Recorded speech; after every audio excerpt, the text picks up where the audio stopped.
Saya Deva Saptadina. Saya Elisa Nufarahana akan membahas dua tema, yaitu tema yang pertama adalah Merdeka Belajar meningkatkan dan memberi kesempatan bagi guru untuk kreatif dan inovatif. Tema kedua adalah pengaruh belajar daring terhadap kualitas dan kuantitas siswa. Tema pertama yaitu membahas tentang Merdeka Belajar ya. Menteri Pendidikan dan Kebudayaan Nadiem Makarim menerapkan 4 program kebijakan pendidikan Merdeka Belajar. Program tersebut meliputi rencana pelaksanaan pembelajaran yaitu RPP, ujian nasional atau bisa disebut UN, peraturan penerimaan peserta didik baru bisa disebut PPDB, dan ujian sekolah berstandar nasional yaitu UASBN. Kebijakan ini dinilai sebagai peluang bagi sekolah menjadi sekolah yang unggul dan kesempatan guru untuk semakin kreatif, inovatif dalam pembelajaran.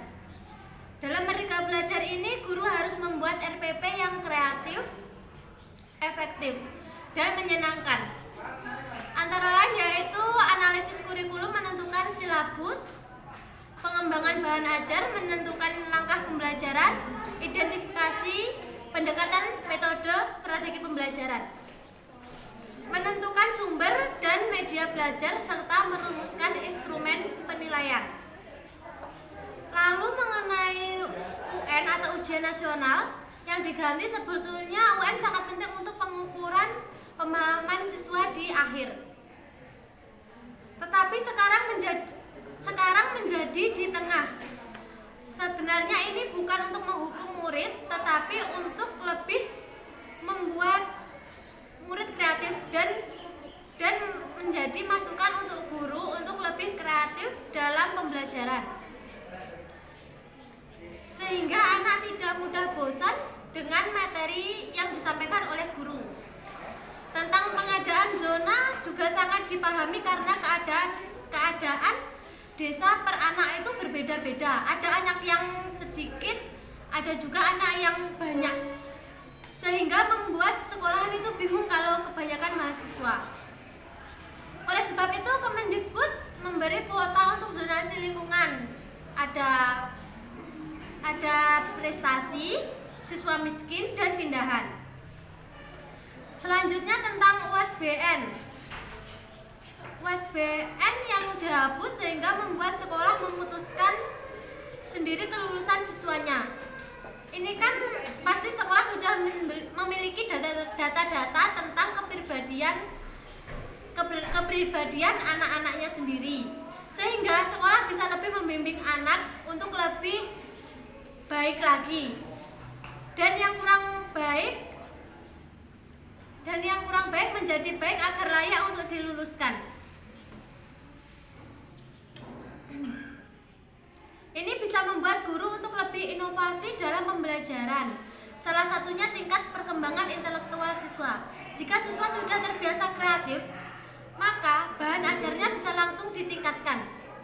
Tetapi jika siswa belum terbiasa kreatif, maka guru harus mendampingi agar siswa lebih kreatif lagi dalam pembelajarannya. Merdeka Belajar memiliki paradigma kebebasan pada masing-masing institusi pendidikan untuk belajar apa yang dia mau. Karena pengaturan dan penyetaraan menghasilkan kepatuhan, tapi otonomi menghasilkan inovasi.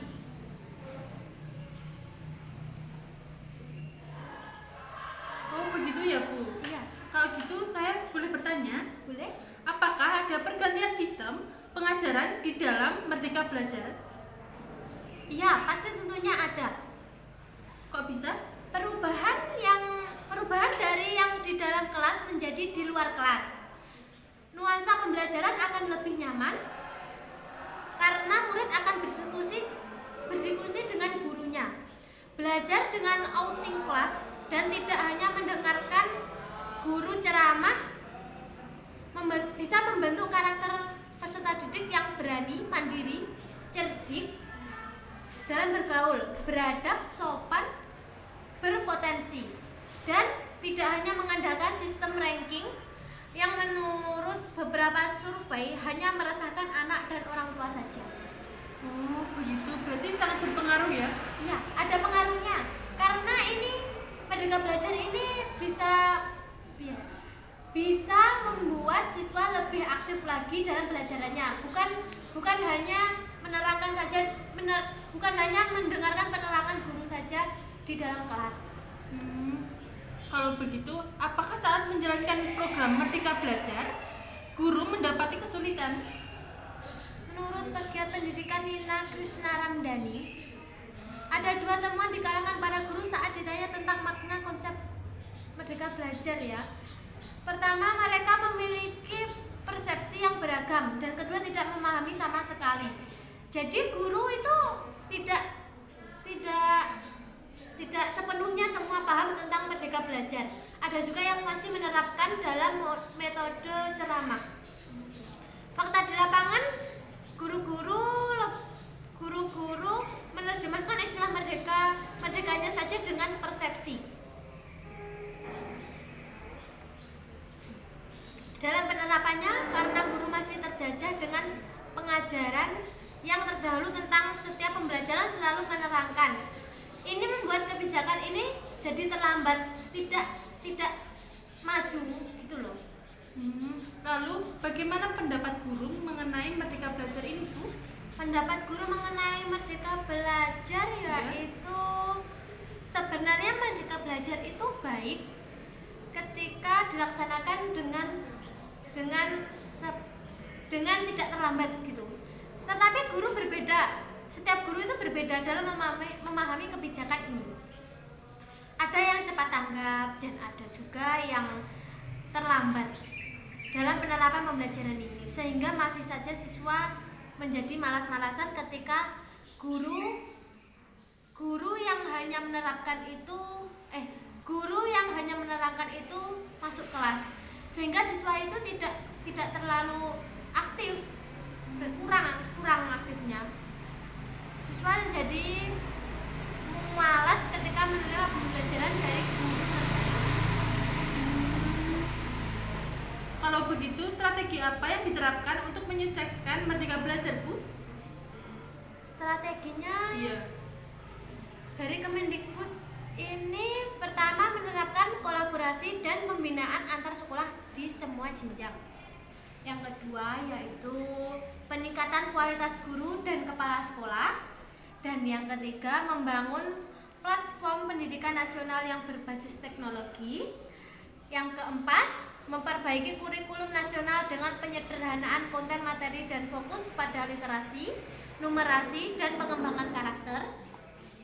Yang kelima, meningkatkan kolaborasi dengan pemerintah untuk memastikan distribusi yang merata.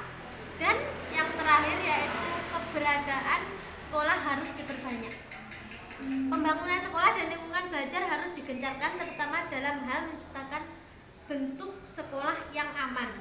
Jadi anak tidak terancam dalam proses belajar, gitu loh. Begitu. Lalu apakah ada perbedaan antara Merdeka Belajar dengan pembelajaran sebelumnya, Bu? Apakah ada perbedaannya? Sebetulnya iya, ada. Sangat ada. Sekarang siswa dituntut untuk lebih aktif, kreatif, dan inovatif. Siswa tidak hanya mendengarkan penjelasan saja dari guru, tetapi mereka lebih mencari pengetahuannya sendiri. Sistem pembelajarannya juga berbeda, yang awalnya hanya di dalam ruangan menjadi di luar ruangan.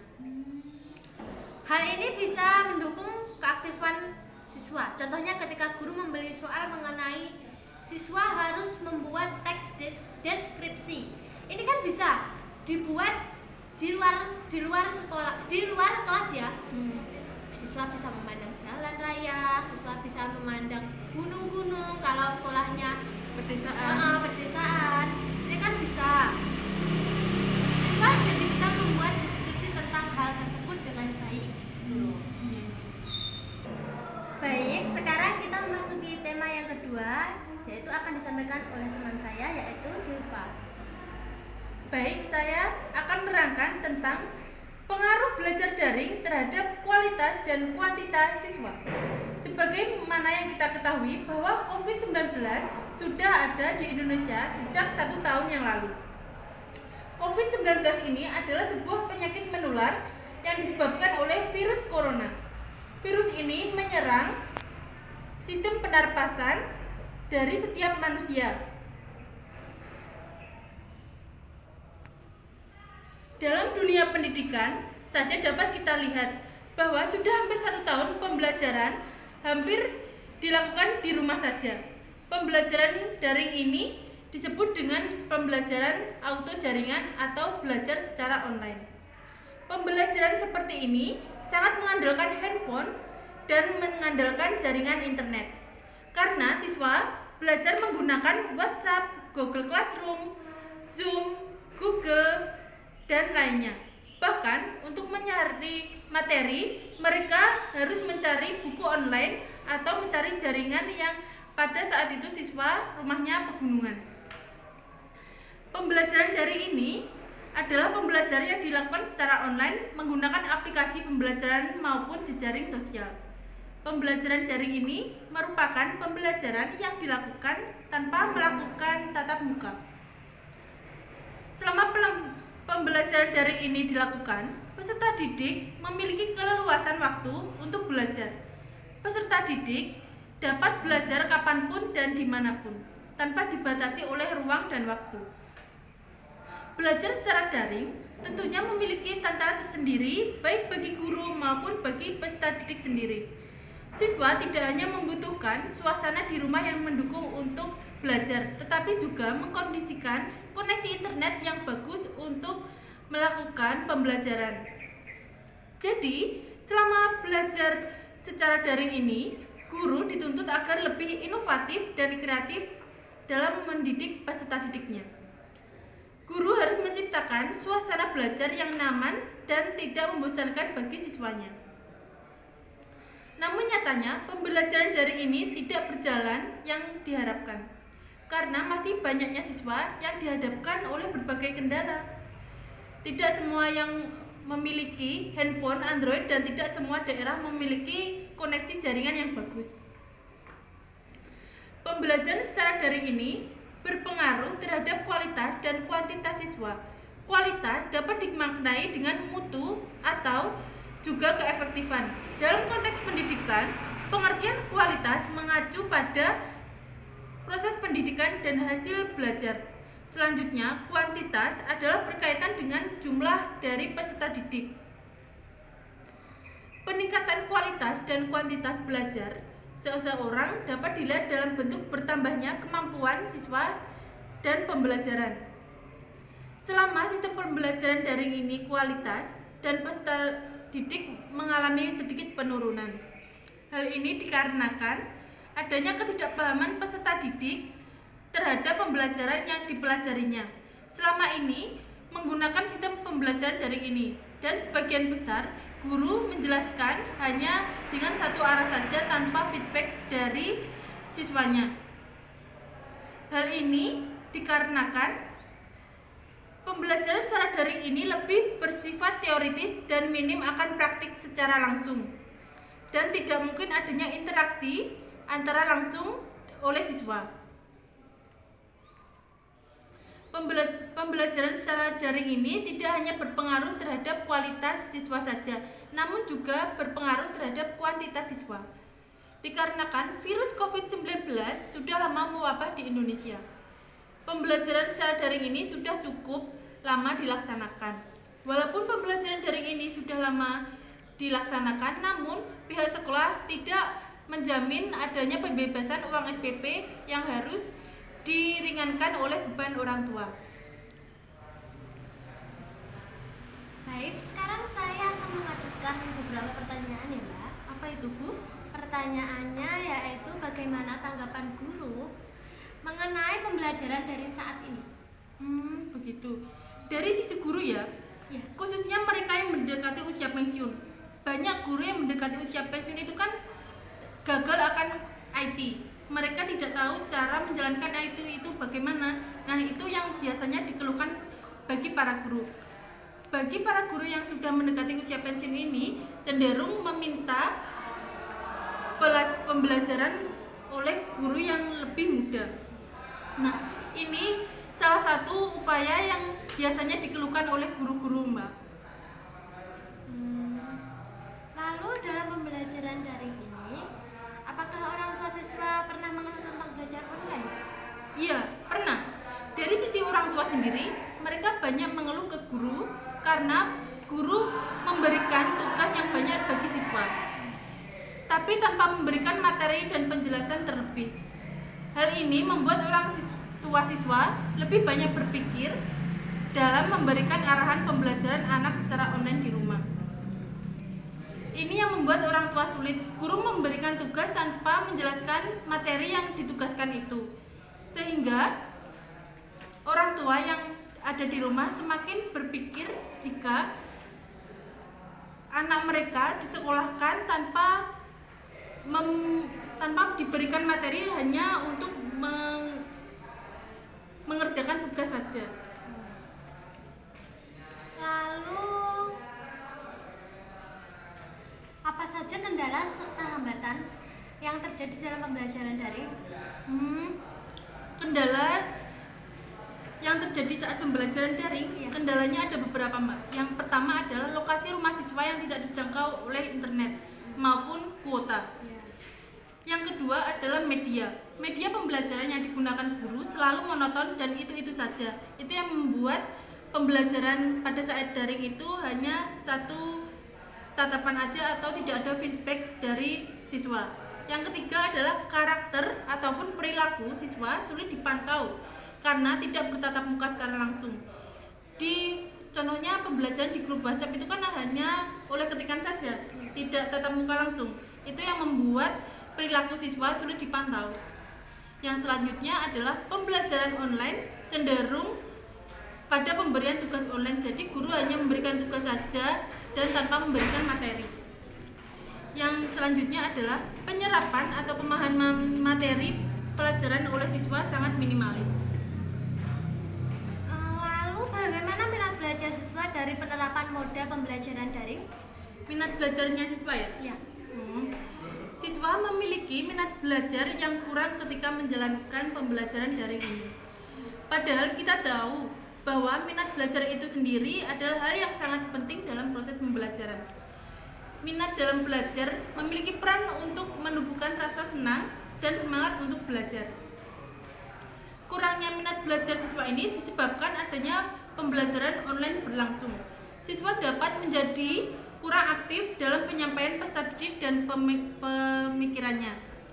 Dalam meningkatkan minat belajar ini, guru harus meningkatkan kualitas untuk meningkatkan kualitas pembelajaran. Dalam proses pembelajaran online, guru adalah faktor penentu keberhasilan pembelajaran online. Guru adalah faktor dominan dalam penentuan kualitas pembelajaran. Pembelajaran yang memiliki kualitas yang baik akan menghasilkan hasil yang baik pula. Yang kedua adalah memilih metode pelajaran yang tepat. Guru dituntut untuk dapat memilih metode yang tepat untuk mengajar.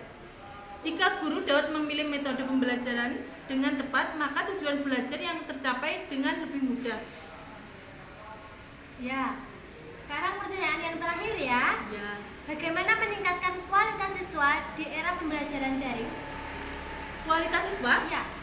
Kualitas dapat dimaknai dengan istilah mutu atau juga keefektifan. Secara definitif, efektivitas siswa dapat dinyatakan sebagai tingkat keberhasilan dalam mencapai tujuan dan sasaran. Pada saat pembelajaran daring dimulai, guru memberikan materi yang sebelumnya sudah menyampaikan indikator pembelajaran. Ketika sudah menjelaskan materi, guru memilih secara acak siswa untuk mengulangi poin apa saja yang sudah disampaikan. Dari model pembelajaran ini akan terjadi feedback terhadap pelajaran dua arah ketika siswa mampu menyimak dan mampu mengutarakan kembali tentang poin-poin yang sudah guru sampaikan tadi, Bu. Sudah? Iya. Terima kasih atas penjelasannya. Iya. Baik, kesimpulan dari tema-tema kami yaitu tema 1, terdapat kesimpulan bahwa Merdeka Belajar sangat baik untuk kemajuan siswa di Indonesia. kita sebagai warga Indonesia harus mendukung penuh ketentuan dari Kemendikbud, karena dengan adanya Merdeka Belajar ini, siswa menjadi aktif, kreatif, dan inovatif. Dari tema kedua, terdapat kesimpulan bahwa pembelajaran daring juga sangat diperlukan, karena dengan pembelajaran daring, guru tetap bisa memberi materi kepada siswa melalui media sosial. Mari wujudkan generasi muda yang aktif, kreatif, dan inovatif. Bersama generasi muda, kita bisa. Sekian perbincangan dari kami. Jika ada salah kata, kami mohon maaf. Wassalamualaikum warahmatullahi wabarakatuh.